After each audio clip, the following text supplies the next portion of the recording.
স্বচ্ছতা বজায় রেখে প্রতি বছর নির্দিষ্ট সময়ে বিসিএস পরীক্ষা আয়োজনের নির্দেশ দিয়েছেন প্রধান উপদেষ্টা ডক্টর মোহাম্মদ ইউনূস।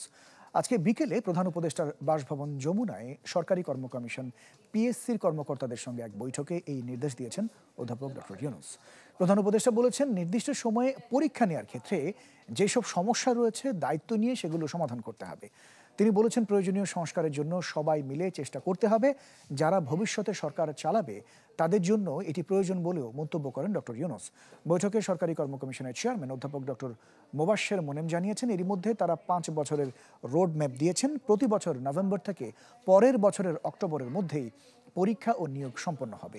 অতীতের মতো পিএসসিতে যেন আর কখনো অনিয়ম ফিরে না আসে সেটি নিশ্চিত করতে প্রয়োজনীয় সংস্কার কাজ সম্পন্ন করা হয়েছে বলেও জানিয়েছেন তিনি।